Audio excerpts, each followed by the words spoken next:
What a good day to be alive. Forget me.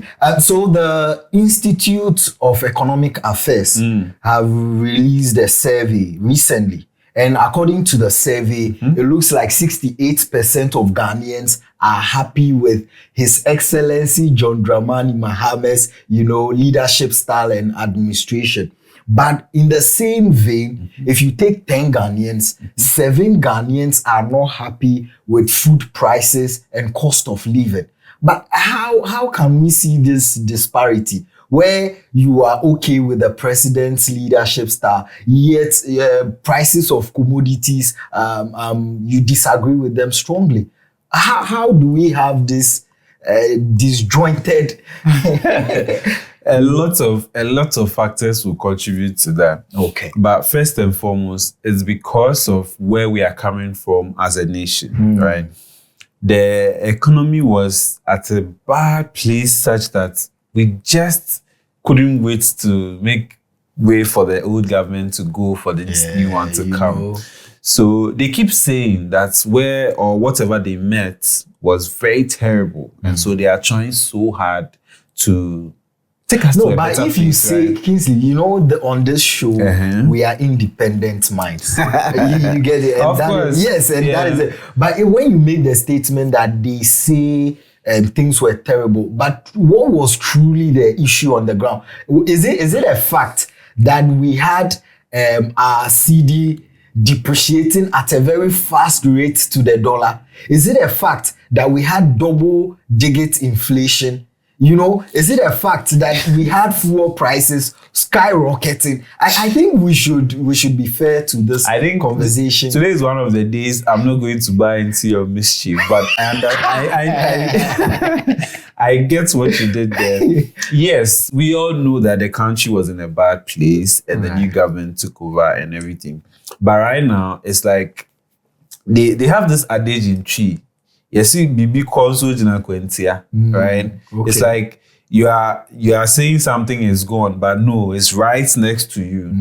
So we are saying that we've done well. The macro indicators are going well and everything, but the micro, which is our pockets, people still suffering a lot. Exactly. So right now, we don't know whether to praise the good governance and sleep in hunger or find food to eat and damn good governance. Right now, that's where Ghanaians are at because we can't really tell what's happening. On paper, we are doing well. Yeah, but Kingsley, we always say that we are all involved. We are building a nation. We are building a country. And that was why we're strong when the previous government was doing bad. When other people even found it convenient to keep quiet. We were very loud at that time, spoke truth to power at that time. And we are not going to stop now. And the reason I am saying this is that government on this part is giving you single-digit inflation. Is giving you a stable CD. Is giving you fuel prices that is going down. Now, if you, the individual who is involved in building this nation, so we take our market women, for instance. Now we were complaining. One of the reasons why we always have these market women increasing their the amount of money they charge for their produce is that transportation is always going up. Now we've had a very stable CD and a very stable exchange rate, forcing the transportation fare to be stagnant. So how is it that on that same basis, you are unable to reduce your wear? But these are the same market women who will go to church and go and say all the prayers and finish, and they will tell them to fetch holy sand. And when they fetch the holy sand finish and they come back, they will come and increase their wares at a time when we have a single-digit inflation, at a time where all the macro economic indicators are showing positive. How then do we call on the government? What should the government do again if this is not greed? See, I agree with you to a large extent. We've said it countless times on this platform that some of Ghanaians, right, some of our colleagues or our fellow citizens are very greedy. That one, we all know that. But I'm beginning to think that the numbers we are seeing, is it genuine, or are the numbers artificial? Hey, so someone is Because- engaging in voodoo mathematics. Maybe. These are questions I'm asking. Right. And because if we are doing well on the national scale, which is the macro level, why are we still not feeling it in our pockets? Why are we not still feeling it in our daily lives? Cost of living is high to some people because you've reduced fuel costs. Transport fares haven't come down, which we see it the other way around. When it goes up, transport fares automatically goes up. Drivers are saying that cost of something like spare parts are very expensive now, more than they were last year. Okay. But here's the case: we are saying inflation is single digits. And so what? If inflation is single digits and something that is not supposed to, the price build up, or the rate at which prices go up is not supposed to go at a high pace because of the inflation we have. Right. Why is it more expensive now than when we had a double digit inflation in the past? These are some of the things citizens are asking. So on one hand, we are seeing good numbers. We are seeing, everything, exchange rates is fine. This is going on. But when you go and buy your product, the thing you need for your daily life, is it going down? So if I understand the questions you are asking through your submission, so are you saying that we shouldn't lay this blame, or the reason why we are having high cost of food prices in the market, we shouldn't lay this blame on the doorsteps of the market women or our market folks, but still rather the government of the day? So not laying it entirely. That's why I said I agree with your submission to an extent. Okay. We all know we agreed. We've said it time and time again. Looking at the festive season, like in December, for example, a place you would go and normally you buy a drink for 10 cedis, just because we are in a festive season, they will say 50 Ghana, 100 cedis. Yeah. We are innately greedy. That one we know. But we are now tackling the government aspects of things where on paper, everything is looking good. So why are we where we are? Right. Maybe that is one of the questions the finance minister must also tell us, because if you are doing your part and citizens are rather ripping their fellow citizens off, then see, we've spoken about price regularization for a long time. We can't do it because we operate in a free market economy. But I feel some products can be somewhat regular, like we can regulate some of the aspects of the things for example, cement. Personally, I think we can regulate the price of cement if we want to. That's true. Spare parts, for example, they were always complaining about exchange rates. Now exchange rate is going down. The city is doing very well. And we all know that spare parts are mostly imported. So how is it still expensive? Do you understand? These are some of the things we should be looking at as people, because when the thing goes up, the speed with which we increase the thing, Charlie, when it comes down, then everybody is sitting there like nothing has happened.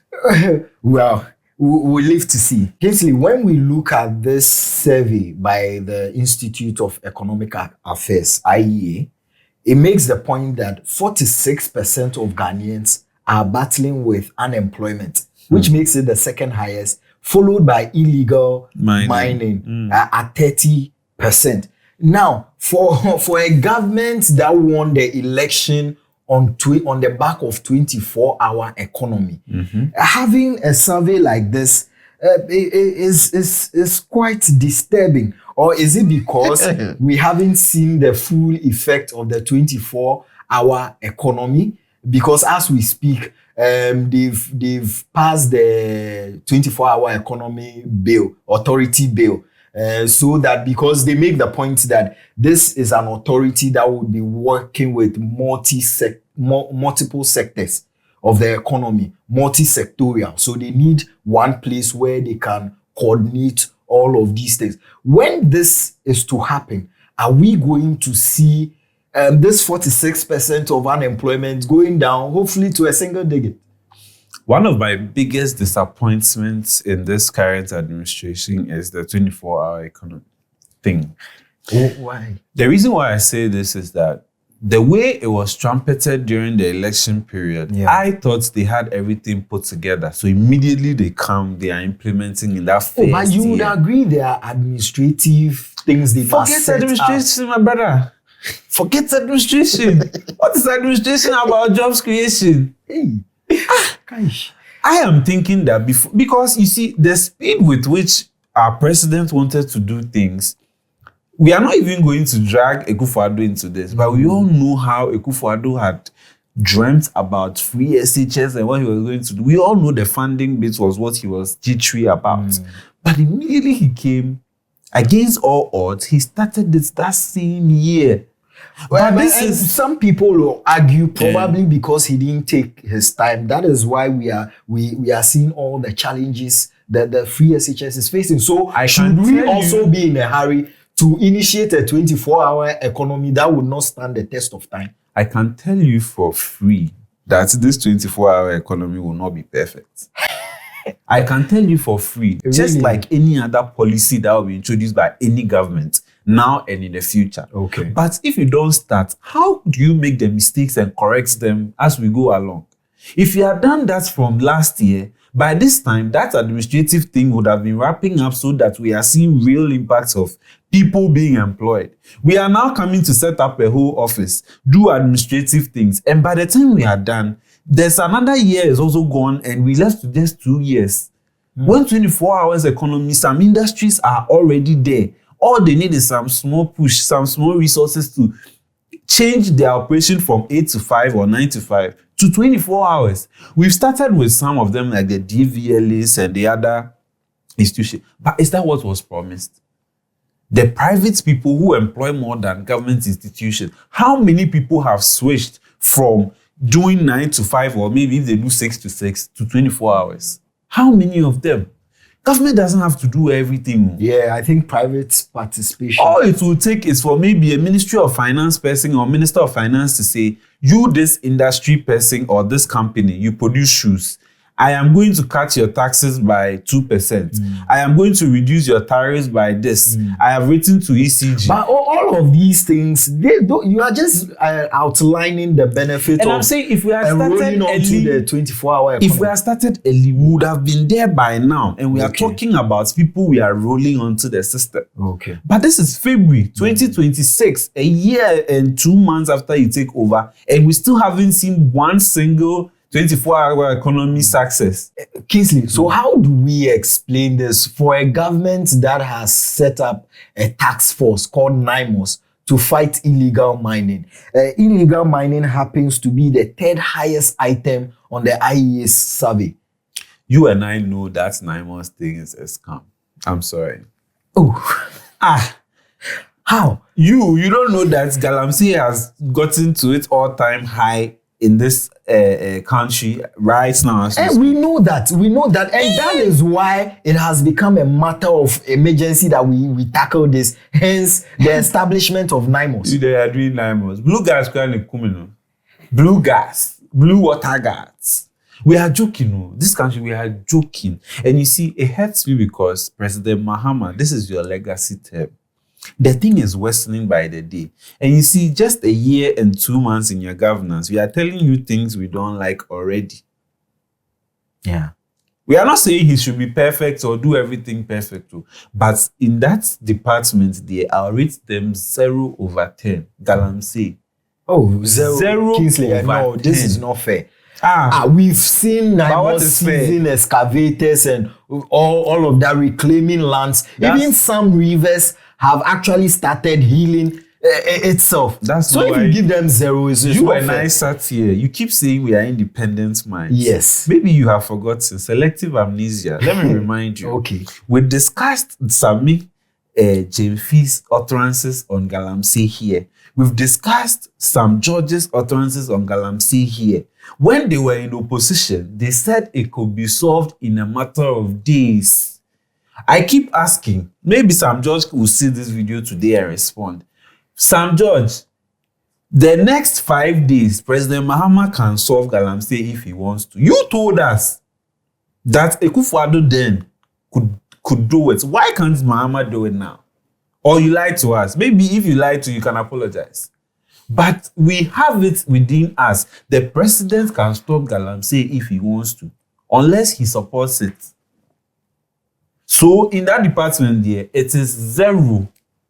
Negative crank. That's it. Okay. If we look at the IEA survey, it concludes that the mood of the nation is actually a mixed one.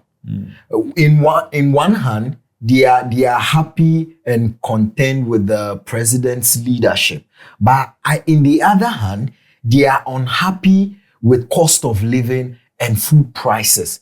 So how then do we ensure that leadership actually bridges this gap so that while citizens are happy with the president's leadership, it is reflecting in the macroeconomic indicators, by extension, our pockets? Let's state some facts today too.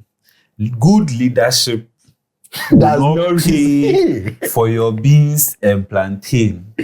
Good leadership will not pay for that rice you are going to buy. What is good leadership if you are hungry? Yeah. It's just a matter of time because of our no leadership in our and you see, a hungry man is an angry man. Yes.